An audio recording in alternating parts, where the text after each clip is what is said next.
Bonjour à tous et bienvenue dans votre rubrique culture. Aujourd'hui, le cinéma allemand est à l'honneur. Cet événement qui célèbre cette année sa 10e édition invite les cinéphiles bâtis et tangérois à découvrir la nouvelle vague de cinéastes allemands et leurs œuvres. Les journées du film allemand, organisées par le Goethe-Institut Maroc, ont pour but de faire découvrir au public marocain la vitalité de la production cinématographique allemande récente, peu diffusée au Maroc et ailleurs. Pour en parler, nous recevons aujourd'hui Madame Alice Guiffard, chargée de la programmation culturelle au sein de l'Institut Goethe. Madame Guiffard, bonjour. Bonjour. Merci d'avoir accepté notre invitation. Merci à vous. Donc, commençons par l'un des premiers films qui sera diffusé dans le cadre de ces journées du film allemand, Quand la lumière décline, une adaptation d'un best-seller allemand. Pourquoi ce choix ? Effectivement, Quand la lumière décline est une adaptation d'un best-seller allemand d'Eugenruge. C'est un film de 2017 de Matti Geschonek que nous avons décidé de sélectionner pour notre programmation de ce festival de cette année parce qu'il a été nominé à la Berlinale de 2017 et parce qu'il présente un des acteurs phares du cinéma allemand actuel, Bruno Ganz, dans le rôle principal, qui est un acteur phénoménal qu'on ne peut absolument pas rater quand on parle de cinéma allemand.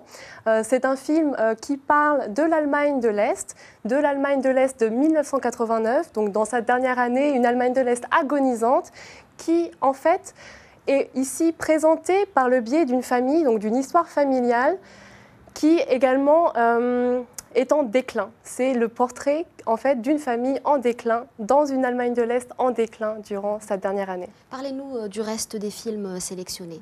Nous avons sélectionné également un film pour enfants pour satisfaire l'ensemble du public marocain, Rico, Oscar, Mystère et Rigatoni, qui est un film, on va dire, d'aventure pour petits mais aussi pour les grands, un peu foufou, un peu particulier. Oui, c'est un film qui sort de l'ordinaire. Oui, voilà, mais qui traite aussi, même si c'est un film pour enfants, il traite quand même d'une problématique importante, à savoir la problématique des enfants en situation de handicap.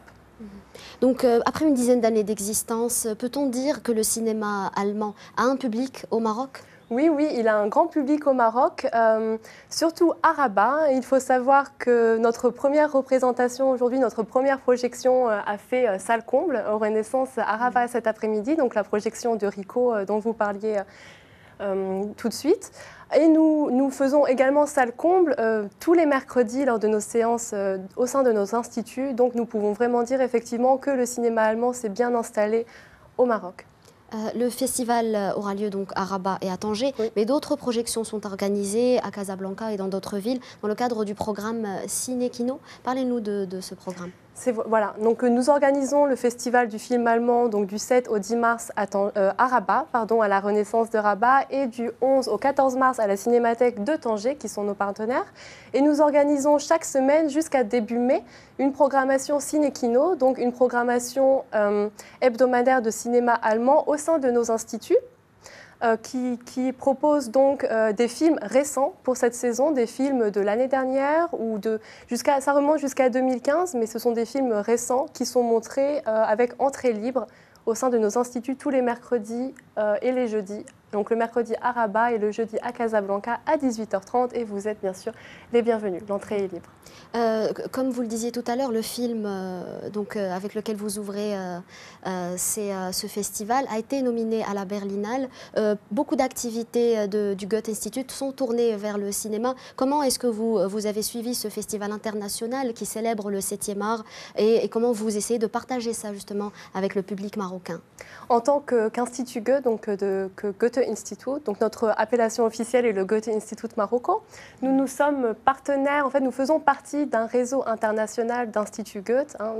Il y a 159 Instituts Goethe dans le monde répartis dans 98 pays, et le Goethe-Institut Marocco, qui a par ailleurs une nouvelle directrice depuis le mois de janvier, Madame Susanne Baumgart, fait partie de la région du Goethe-Institut Afrique du Nord, Proche-Orient, et en partenariat avec justement cette région Afrique du Nord, Proche-Orient, nous avons envoyé un envoyé spécial égyptien pour faire des reportages sur la Berlinale pour notre magazine du Goethe-Institut. Nous nous intéressons de près à la Berlinale et nous envoyons des journalistes internationaux sur place afin de couvrir l'événement pour nous. Donc vous souhaitez renforcer la présence du cinéma allemand dans les salles de projection marocaines. D'ailleurs, les films projetés dans le cadre des journées du cinéma allemand n'ont jamais été diffusés au Maroc. Exactement, il s'agit de films qui n'ont jamais été diffusés au Maroc, donc nous les diffusons en exclusivité au Maroc. Ce sont des films qui sont sortis l'année dernière et donc qui font leur toute première apparition au Maroc. Donc des informations pratiques à nous donner pour les cinéphiles marocains qui souhaiteraient assister à ces projections? Oui, bien sûr. Les projections ont lieu à 19h30 à la Renaissance du 7 au 10 mars, au cinéma Renaissance de Rabat. L'entrée est libre. Et à Tanger, à la Cinémathèque du 11 au 14 mars à 19h. Et pour le programme Cinéco? Le programme Ciné-Kino, c'est tous les mercredis à 18h30 à Rabat, à l'Institut Goethe, donc à 2 pas de la gare de Rabatville, et le jeudi à 18h30 à 2 pas de la gare de Casablanca. D'autres activités culturelles sont prévues par le Goethe Institut Marocco? Exactement. Nous organisons également une campagne de promotion de la langue allemande qui s'appelle Deutsch öffnet Türen. Donc l'allemand ouvre des portes en coopération avec le ministère de l'Éducation nationale du Maroc et en coopération également avec l'ambassade d'Allemagne au Maroc. Nous organisons cette campagne en fait sous la forme d'une exposition itinérante qui vise à montrer au grand public, étudiants, élèves, parents, mais également professeurs, les avantages, la plus-value d'apprendre l'allemand pour une carrière, pour un avenir, que ce soit au Maroc ou en Allemagne. Merci beaucoup. Et nous avons...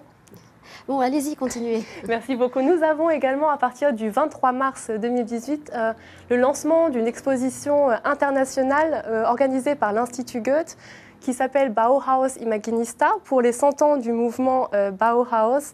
Donc la première ouverture de l'exposition aura lieu le 23 mars à l'Institut Goethe de Rabat, en présence de Kader Attia, un artiste franco-algérien qui réside à Berlin, et des chercheurs qui en fait travaillent sur la question du tissage entre héritage artisanal traditionnel de l'Afrique du Nord et influence du Bauhaus dans les productions artistiques contemporaines. Donc c'est à partir du 23 mars à Rabat.